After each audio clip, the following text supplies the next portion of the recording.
Olá, tudo bem? Eu tenho uma palavra da parte de Deus para o nosso coração no dia de hoje. Uma palavra que vem de encontro ao nosso coração, ao nosso intelecto. Uma palavra que vem de encontro a muitas coisas que têm acontecido nos dias de hoje dentro da Igreja de Deus. Uma palavra de exortação. Na realidade, é uma palavra que vem medir a nossa, temperatura. Como está o nosso cristianismo? Nós temos vivido nesses dias o cristianismo como deve ser vivido na sua totalidade, ou nós temos negado algumas coisas? Temos realmente vivido ele por completo ou só aquilo que nos convém? Por favor, quero que você abra sua Bíblia no livro de Hebreus, no capítulo 10, a partir do versículo 26. Hebreus, capítulo 10, no versículo 26. Diz assim a boa, santa, pura palavra de Deus.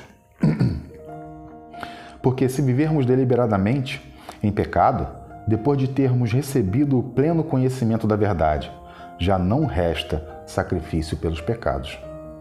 Pelo contrário, certa expectação horrível de juízo e fogo vingador prestes a consumir os adversários.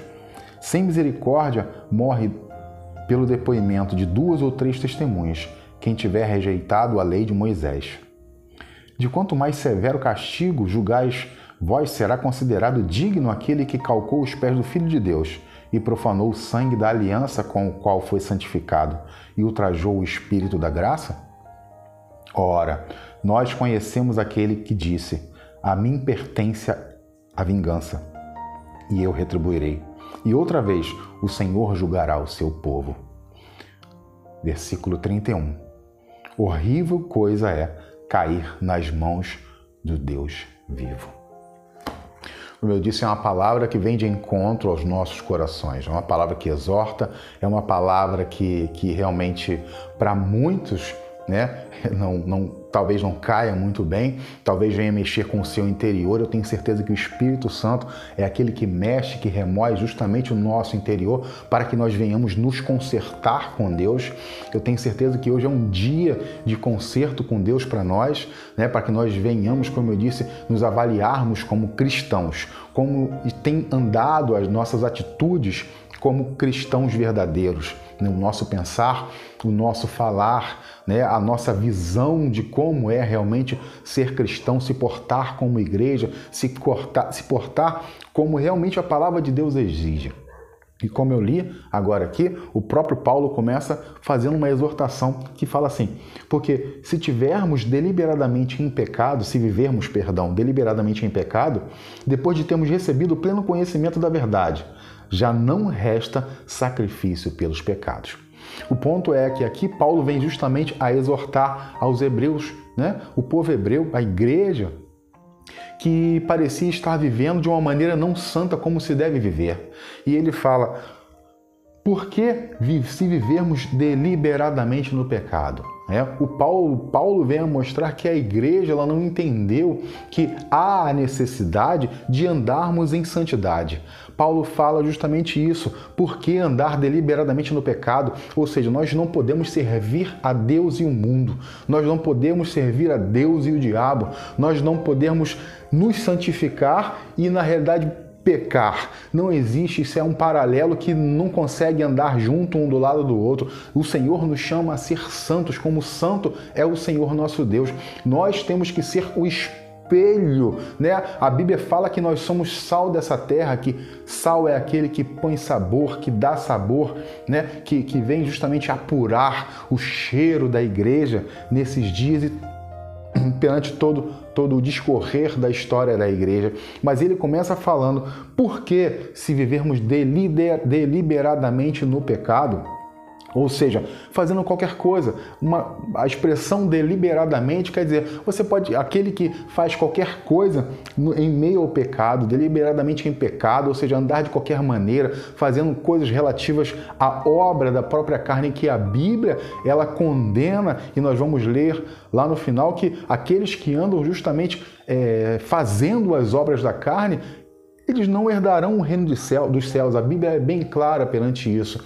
Por isso que Paulo começa justamente fazendo essa separação e mostrando que aqueles que andam praticando atos deliberados, de qualquer maneira, qualquer ato que seja em pecado, depois de ter recebido o pleno conhecimento da verdade. Por isso que eu digo que Paulo, ele está fazendo uma exortação aqui aos cristãos. Pois aquele que teve o conhecimento, aquele que teve o encontro com Deus, aquele que reconheceu o sacrifício de Cristo, e agora eu quero que nós venhamos aqui a remeter-nos à nossa mente e ao nosso coração o que foi o sacrifício de Cristo, porque parece que as pessoas às vezes acham que ser cristão é só mais um rótulo, ou talvez uma mania, porque o trejeito do cristão é legal, os jargões, né, que vemos aí, enfim, em várias denominações, é um jargão legal, da paz do Senhor, enfim, um certo modo bacana, e talvez que muitos respeitam, por isso que eu também quero esse modo, mas o ponto é que não é só isso. Existe uma vida santa a ser vivida, a ter continuidade, existe um caminho santo a ser seguido a todo momento. E Paulo começa justamente nos exortando que aqueles que conheceram, né, ele fala que tiveram o pleno conhecimento da verdade, eles não podem de maneira nenhuma andar de forma deliberada no pecado. Eles não podem andar de qualquer jeito. Na realidade, eles não podem nem pecar. O pecado na vida do cristão, ele tem que ser um mero acidente, algo inconsequente, que sem querer aconteceu. Sim, essa é a visão do pecado que realmente nós cristãos temos que ter. Por isso que ele pega já o versículo 26 e começa exortando, falando que, porque se vivermos deliberadamente no pecado, depois de termos recebido o pleno conhecimento da verdade, o pleno conhecimento de Cristo, do sacrifício de Cristo, daquele que teve que cumprir toda a lei, pois só ele, sendo Deus, tinha a possibilidade, como humano, de cumprir toda a lei. Por isso que ele se fez carne, né? Se tornou um de nós, cumpriu toda a lei, porque a lei ela aponta para o pecado.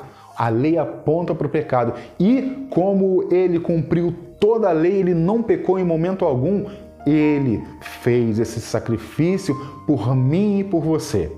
Por isso que a Bíblia fala que ele ressuscitou, porque a morte não pôde retê-lo depois. Ele ressuscitou por isso, porque não havia pecado nele. Ele cumpriu toda a lei não podia condená-lo, porque ele a cumpriu de ponta a ponta.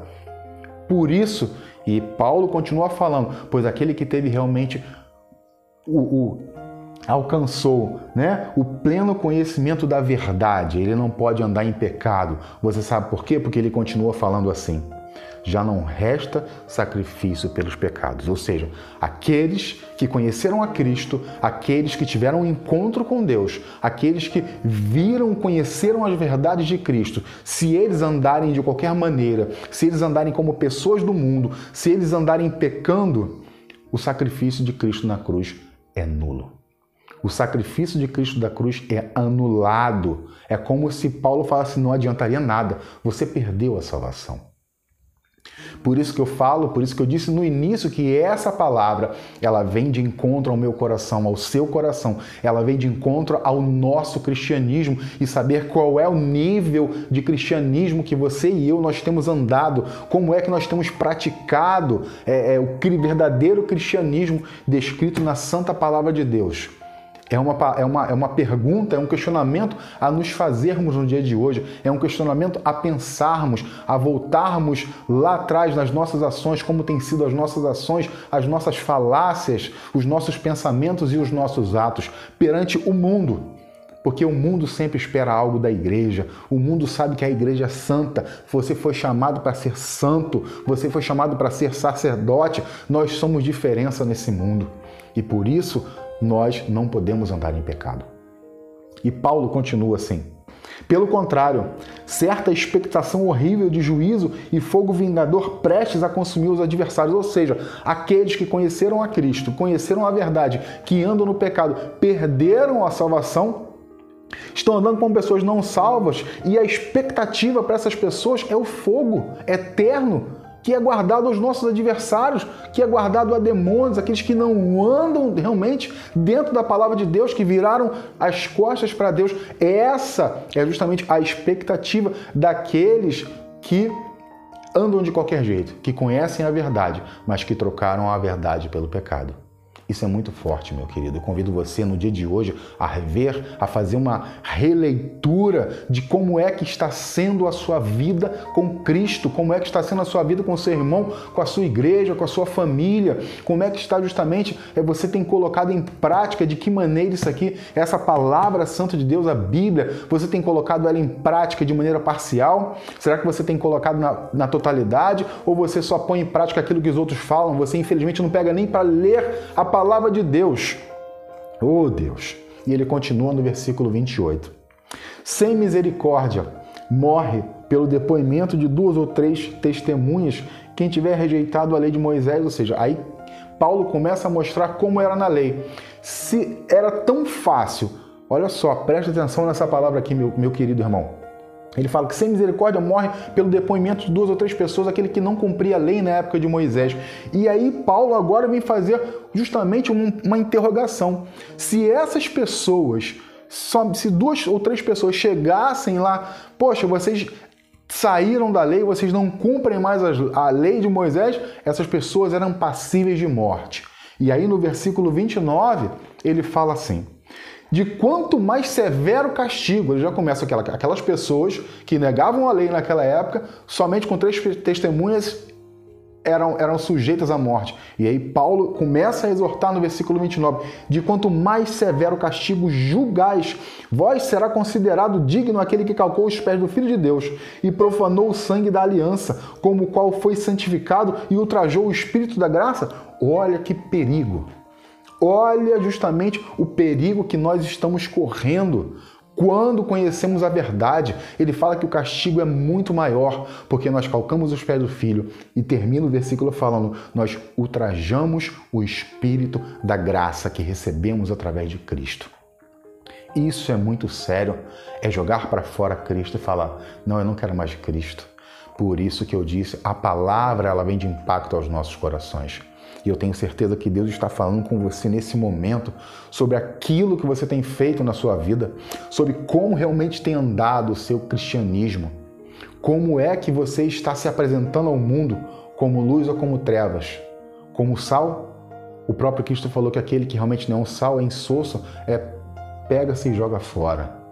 Eu tenho certeza que você não vai deixar que a sua vida seja insossa. Eu tenho certeza que a partir de hoje você vai procurar a orar mais ao Senhor. Eu tenho certeza que você vai procurar mais a buscar a Deus, porque os tempos são difíceis e a Bíblia nos exorta a buscar e a clamar ao Senhor. Meu irmão, conserte-se com Deus, hoje é dia de conserto. Se você tem estado no seio da igreja, se Cristo chamou você para estar no meio do arraial de Deus, conserte-se hoje com o Senhor. Por favor, faça um concerto com Deus hoje mesmo e comece a rever os seus conceitos do que é realmente ser cristão, de como é andar nos caminhos do Senhor, de como é justamente combater o bom combate que Paulo fala, guardar a fé, terminar a carreira. Isso é muito importante para a sua vida, para a minha vida, porque nós somos convidados, eu e você, a seguir um caminho santo, a ser igreja santa, pura, imaculada. Nós somos chamados a ser sal, ser luz nessa terra. E como é que está a sua luz diante de Deus? Como é que está a sua luz que tem que brilhar no seu peito perante os homens? Ela está se apagando? Essa luz, como é que ela está? Ela está sendo ofuscada pelo pecado? Mesmo dentro da igreja, será que algo tem ofuscado o seu coração? Por favor, em nome de Jesus, confessa os seus pecados. 1 João capítulo 1, versículo 8 diz lá que se nós confessarmos os nossos pecados, Ele é fiel e justo para nos perdoar dos pecados. Faça isso, se acerte com Deus, se conserte com o Senhor em nome de Jesus, porque isso é muito perigoso. E isso é muito importante para a sua vida espiritual e até mesmo para a sua salvação. Continuando a palavra de Deus, no versículo 30. Ora, nós conhecemos aquele que disse, a mim pertence a vingança, e eu retribuirei. E outra vez, o Senhor julgará o seu povo. Na realidade, Paulo aqui, ele está repetindo uma passagem lá do Antigo Testamento, de Deuteronômio 32, capítulo 32, versículo 35, que eu leio rapidamente com você aqui. Deuteronômio, capítulo 32, no versículo 35. Diz assim a palavra do nosso Senhor bom Deus. Deuteronômio 32, 35. Porque A mim me pertence a vingança e a retribuição, a seu tempo, quando resvalar o seu pé, porque o dia da sua calamidade está próximo e o seu destino se apressa em chegar. Ou seja, o Senhor fala à igreja, justamente é Ele quem julga o povo, é Ele quem retribui. Mas nesse caso aqui, talvez a retribuição não seja muito boa, que Paulo quis justamente expressar, porque Ele vai julgar a sua igreja. E continua, que na realidade é o versículo que mais me chama a atenção aqui, é o versículo de número 31. Que Paulo, depois disso tudo, de mostrar que aqueles que conheceram a verdade, que era Cristo, que andaram de qualquer maneira, né, pegaram a oportunidade de conhecer ao Cristo, ao Deus vivo, mas parece que pegaram essa oportunidade, jogaram pela janela e começaram a pecar. Ele fala que já justamente o sacrifício de Cristo é anulado e o que resta para eles é justamente o fogo, né? Chega a falar aqui, a expectativa, a expectação que resta para tais pessoas é o fogo junto daqueles que são os adversários. E ele continua, fala o depoimento de 2 ou 3 pessoas no tempo da lei, era justamente a partir somente de 3 pessoas, a pessoa já era conjurada de morte, né? Porque deixava a lei. Mas aqueles que conheceram a Cristo, ele fala lá no versículo 29, o castigo é muito pior. Mas no versículo 31, Paulo faz uma exortação fantástica e temerosa e tenebrosa, que diz assim: horrível coisa é cair nas mãos do Deus vivo. É algo a se pensar no dia de hoje. É algo a refletir. Por isso que eu disse que a palavra vem de encontro ao nosso coração, vem de encontro ao nosso cristianismo. Como é que está a sua vida diante de Deus, meu irmão? Essa é a pergunta que eu faço para você no dia de hoje. É tempo de conserto, é tempo de arrependimento. Apocalipse, capítulo 3, versículo 15, o próprio Senhor fala: conheça as tuas obras, que não é quente nem frio, é morno. Quiseras fosse quente e frio, mas como és morno, vomitar-te-ei da minha boca. Olha que palavra, querido. Talvez essa palavra justamente tenha sido dada no Apocalipse para aqueles que um dia conheceram a verdade, mas pegaram a verdade e jogaram fora. Não andaram nos caminhos do Senhor, não deram continuidade justamente aquele segmento, né, a doutrina, a verdadeira doutrina que se faz necessário para que todo aquele que entrega a vida ao Senhor, deve seguir. Mas o ponto é que eu faço coisas boas e tal, a minha vida não é tanto assim, as coisas que eu faço ou a minha relação com Deus é boa, eu sei que eu tenho coisas, né, que realmente devem ser consertadas, mas eu tenho certeza que Deus ele vai me perdoar, né, eu tenho certeza que Deus me entende. O ponto é que a boca fala lá, acho que Mateus 12, alguma coisa, não me recordo, a boca fala do que o coração está cheio. O ponto é que certas pessoas querem até maquiar o seu cristianismo. E eu falo para você, jamais faça isso. Seja sempre correto diante de Deus, seja sempre santo no seu jeito de ser. Não tente maquiar algo que você não é. Não tente maquiar, passar por cima, de mostrar justamente aquilo que você não consegue ser no seu coração, porque uma hora aquilo que está no seu coração, no meu coração, quando nós estamos mentindo, quando estamos fazendo coisas erradas, uma hora isso vai sair. E é muito complicado mesmo, meu irmão. Por isso que eu falo mais uma vez, conserte-se diante de Deus. Conserte-se diante de Deus. Eu vejo muitas pessoas que estão no meio cristão, eu vejo muitas pessoas da igreja que não falam com outros, que não conseguem ter amor por outros irmãos da própria igreja, que não fala, eu não topo com aquele irmão. Como é isso, querido? Como pode ser isso? Como é que você vai querer exercer amor? E justamente, Cristo é amor. Como é que você fala que serve a Cristo? Como é que eu e você podemos falar que somos servos de Deus, de Jesus Cristo, e falar que não amamos os nossos irmãos? O nosso irmão? Existem pessoas dentro da igreja que passam uma pelas outras, não conseguem nem se falar. meu Deus do céu, convida você a rever os seus conceitos e justamente procurar na Bíblia, a palavra de Deus, aquilo que realmente é certo e não é. É hora de se consertar, os tempos são maus, é muito complicado andar assim, você não pode andar assim. O Senhor chama você, a mim, a vivermos uma vida santa e impecável diante de Deus. Hebreus 12:14 fala muito bem disso. Segui a paz com todos e a santificação, sem o qual ninguém verá a Deus.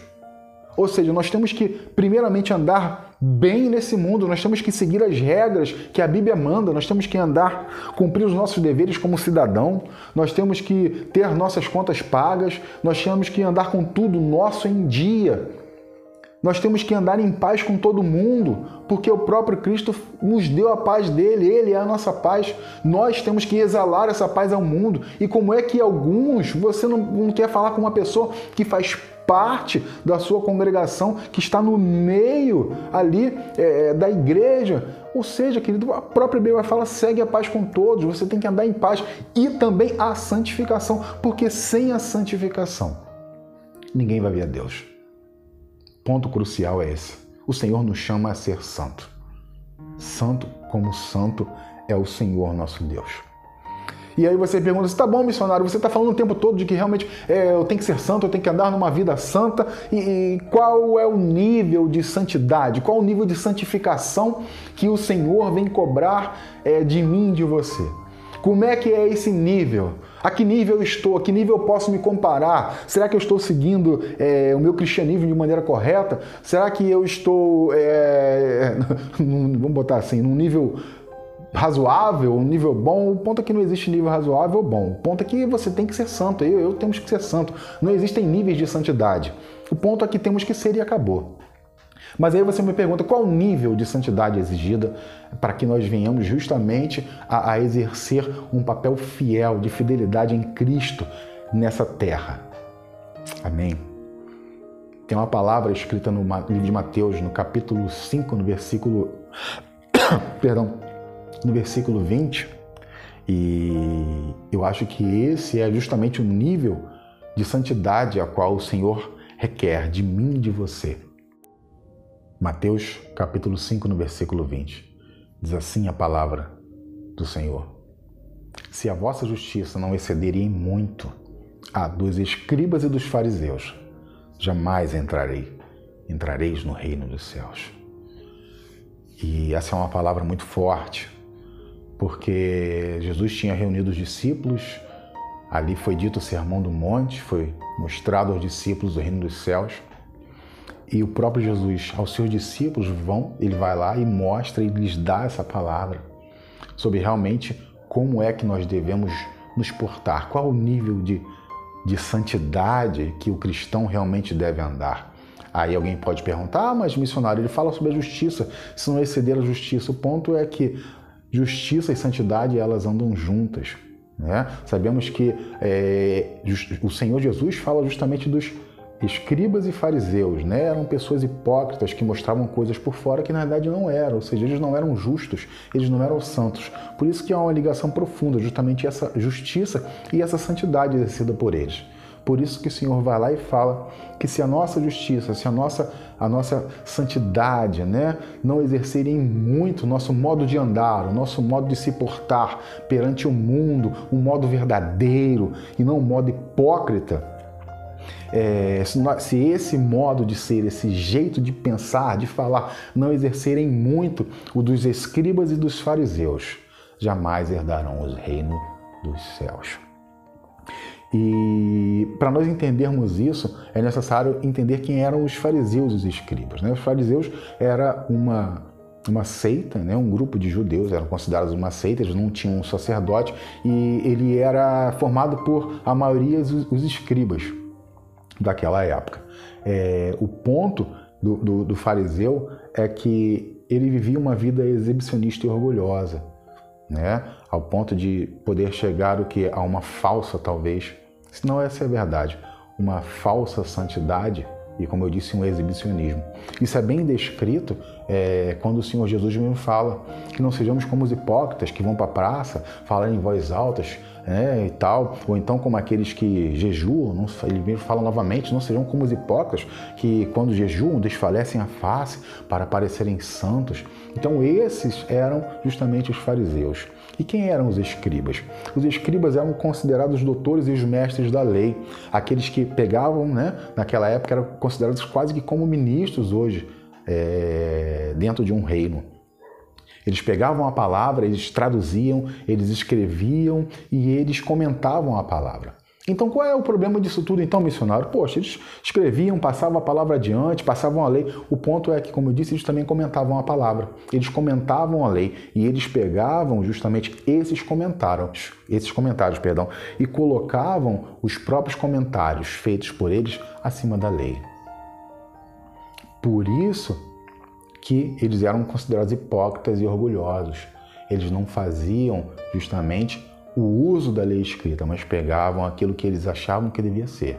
Lembra quando Cristo mesmo falou, hipócritas, fariseus, escribas, porque mostram ser uma coisa por fora e outra por dentro. São como sepulcros caiados, bonitos por fora, mas por dentro são feios, ou seja, eles mostravam uma coisa por fora, mostravam que cumpriam a lei, mostravam que realmente conheciam a lei, porque conheciam os próprios escribas, porque eles escreviam a lei, mas por dentro eles não cumpriam, eles não eram cumpridores à risca e achavam que aquilo que eles interpretavam era muito mais exigido, o modo de vida deles devia ser de acordo com aquilo que eles pensavam e não com a própria lei escrita. Tá bom, mas e aí, missionário? Tudo bem? Realmente, o nível de santidade é esse? Então, como se portar no meio disso tudo? O que eu devo fazer, de agora em diante para que eu venha ter uma vida santa? Para que eu venha ter uma vida justa? Para que eu venha me consertar com o Senhor? O que eu deixo para mim e para você no dia de hoje é o seguinte: arrependimento. Mateus capítulo 3, versículo 8. O próprio João Batista pregava e falava assim: arrependei-vos porque é chegado o reino dos céus. E ele fala ainda mais. E o que eu acho que é mais importante disso tudo que eu falei para você: produzir frutos dignos de arrependimento. Sim. Lembra o que o Senhor Jesus falou? Que a árvore ela é conhecida pelos frutos. A nossa vida, o nosso exemplo, nós temos que pegar de agora em diante. Eu chamo a sua atenção para isso. Pegue tudo que você realmente sabe que não presta na sua vida. Pegue tudo aquilo em que está em desacordo com a palavra de Deus. Pegue tudo aquilo que não está aliançado com o verdadeiro cristianismo e arrependa-se. Sim, eu convido você a um verdadeiro arrependimento diante de Deus, para que o Espírito Santo venha lavar a sua mente, o seu coração, para que você realmente venha a ser liberto de tudo isso que não agrada ao Senhor. Produzir frutos dignos de arrependimento. E um ponto: não confundais frutos com boas obras. É diferente. Os frutos são uma coisa, as boas obras são outras. Obras não salvam ninguém. O cristão ele tem que entender que ele faz boas obras porque ele é salvo. Ele não faz obras para que seja salvo. Você e eu, nós temos que fazer boas obras porque um dia fomos salvos e o Espírito Santo imputou em nós em fazer o bem ao próximo. Até mesmo porque Tiago, capítulo 5, versículo 17, diz que aquele que pode fazer o bem e não faz, peca. Ou seja, fazer boas obras está arraigado ao nosso coração porque o Senhor nos salvou, porque nós fomos alcançados pela salvação de Deus. Mas e os frutos do Espírito, missionário? Sim, produzir frutos dignos de arrependimento. E eu convido você, como eu disse desde o início desse vídeo, a fazer um concerto com Deus a partir do dia de hoje. E para fechar essa palavra, eu vou abrir agora em Gálatas. Gálatas no capítulo 5. Como eu disse, nós não devemos confundir boas obras com frutos dignos de arrependimento. Quem é que recebe justamente esses frutos? Quem dá esses frutos que tem que estar intrínseco, tem que ser algo vivido diariamente na vida do cristão? É o Espírito Santo. mas o Espírito Santo só vai te dar se você se arrepender. Gálatas, quero que você abra comigo no livro de Gálatas, no capítulo 5, e nós vamos entender de uma vez por todas o que são justamente os frutos dignos de arrependimento, ou seja, os frutos que essa árvore que o Senhor Jesus fala, ela dá depois de um arrependimento digno. Ou seja, me compreenda, você primeiro tem que se arrepender. Nós temos que nos arrependermos dos nossos pecados, andarmos de acordo com a vontade de Deus. E nós, a árvore que Cristo fala, ela justamente vai começar a dar esses frutos que foram dignos devido a um arrependimento digno que eu e você tivemos. Gálatas capítulo 5. Diz assim a palavra do nosso bom e maravilhoso Deus. Obrigado, Senhor, pela tua santa palavra. Digo, porém, andai no Espírito e jamais satisfazeis a concupiscência da carne. Parece que caiu muito bem esse início aqui no versículo 16 do capítulo 5 de Gálatas, sobre justamente o que nós estamos falando no dia de hoje. Porque a carne milita contra a carne e o espírito contra o espírito, ou seja, há uma briga interna, direta, diária contra a carne e o espírito, porque são opostos entre si, para que não façais que porventura seja do vosso querer, mas se sois guiados pelo Espírito, não está debaixo da lei. Ora, as obras da carne são conhecidas por prostituição, impureza, lascívia, idolatria, feitiçarias, inimizades, porfias, ciúmes, iras, discórdias, dissensões e facções, invejas, bebedices, glutonarias e coisas semelhantes a estas, a respeito das quais eu vos declaro. Olha só o que Paulo vem declarar justamente aos Gálatas, aqueles que estão no meio da igreja, aqueles que estão fazendo justamente, estão tendo uma vida justamente não de acordo com a palavra de Deus, porque aqui ele está falando para pessoas que estão no seio da igreja. Como nós lemos lá em Hebreus 10, capítulo 10, versículo 26. Paulo está falando para crentes, é para mim e para você. Ou seja, não faça isso. Mas ele fala assim, a respeito das quais eu vos declaro que outrora vos preveni, que não herdarão o reino de Deus, os que tais coisas praticam. Essas são justamente os frutos da carne. Mas quais são os frutos de espírito que eu falei anteriormente? Aqueles a qual depois de um arrependimento digno, a árvore frondosa, que eu tenho certeza que você é, que você não é, eu tenho certeza que a partir de hoje você será a árvore frondosa que vai dar os frutos dignos de alguém que verdadeiramente se arrependeu em Cristo, que alguém que verdadeiramente entregou sua vida de coração a Cristo, que alguém verdadeiramente que se arrependeu de um passado, por mais feio e cruel que tenha sido. Sim, você, meu irmão, eu convido você a uma vida santa, de arrependimento, de remissão dos pecados, para que os seus frutos sejam esses aqui. Mas o fruto do Espírito é amor, alegria, paz, longanimidade, benignidade, bondade, felicidade, mansidão, domínio próprio. Contra estas coisas não há lei. E os que são de Cristo Jesus, oh glória a Deus, crucificaram a carne com suas paixões e concupiscências. Se vivermos no Espírito, andaremos também em Espírito, e não nos deixemos possuir de vanglória, provocando uns aos outros, tendo inveja um dos outros. E no final Paulo termina falando, se Deus te presenteou com esses frutos maravilhosos, e a minha oração nesse momento é que o Senhor venha te presentear, que o Senhor venha te encher dos frutos do Espírito, os frutos dignos de arrependimento. Paulo termina exortando, se o Senhor te deu isso, eu tenho certeza que Ele vai dar para você. Não viva se vangloriando, não viva enchendo o peito, falando, eu recebi de Deus. Você recebeu e dá glória a Deus. Dá glória a Deus, mas viva uma vida humilde, que o seu coração venha a ser humilde, repleto da alegria do Senhor, repleto da paz de Cristo, repleto que a sua vida transpira, que as pessoas ao passarem do seu lado sintam cheiro, sintam a fragrância, né, dos frutos dignos de arrependimento, que são os frutos do Espírito. Oh, glória a Deus!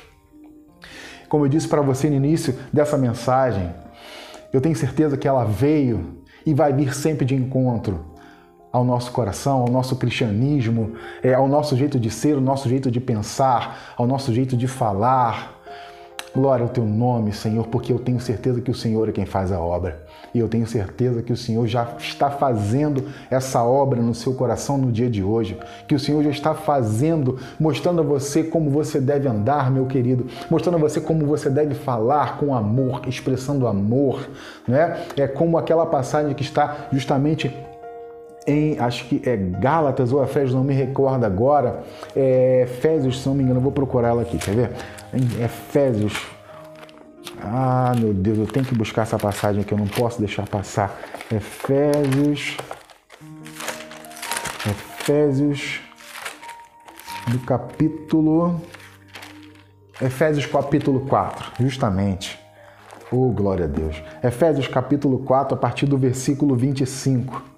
Olha que fantástico, como é uma pessoa que teve uma mudança, uma total mudança, aquela que realmente se arrependeu, como essa atitude daquele que vem tomar essa decisão. Efésios capítulo 4, a partir do versículo 25. Por isso, deixando a mentira, fale cada um a verdade com o seu próximo, porque somos membros uns dos outros. Irai-vos e não pequeis, não se põe o sol sobre a vossa ira, ou seja, não deixe um dia passar. Se você se irou contra alguém, meu irmão, vai lá, peça perdão. Se você se irou consigo mesmo, não deixe isso passar, não deixe o sol se pôr, né, sobre essa ira, ou seja, não deixe o dia passar. Vai correndo, se entrega, pede perdão, perdoe aquela pessoa. Você foi chamado a liberar perdão. Olha que coisa fantástica.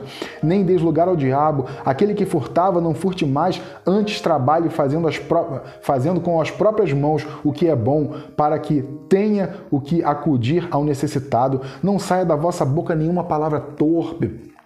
A sua boca tem que sair palavras doces, a sua boca tem que exalar o perfume de Cristo, as suas palavras têm que ser doces, que haja amor no seu falar, que haja mansidão, que haja respeito, que não haja brincadeiras chulas, terríveis, que agridem ao próximo. Continuando. Não saia a palavra torpe, sim, unicamente o que fora boa para edificação, conforme a necessidade, e sim, transmita graça aos que ouvem. Esse é aquele que justamente se arrependeu, que está vivendo os frutos do Espírito na vida. Que o seu falar, que o seu caminhar, que o seu pensar venha transmitir a graça de Cristo, o cheiro bom, né? As atitudes boas, que em tudo que você fizer, meu querido, que em tudo que você realizar, perdão, que em tudo que você planejar, que em todos os seus passos na sua vida, que sejam passos santos, que sejam palavras santas, que sejam pensamentos santos que venham edificar ao próximo, que sejam palavras que venham consolar o próximo, que sejam atitudes que venham ajudar ao próximo. Essa é a minha função, essa é a minha e sua função, nesse mundo. Deus convida você e a mim a uma vida de santidade. E eu convido você a exercer essa santidade diante de todos. Porque você foi chamado para ser sal. Você foi chamado, você e eu, para nós sermos luz nesse mundo. Essa é a palavra. Produzir bons frutos. Busque os frutos do Espírito. Frutos dignos de arrependimento.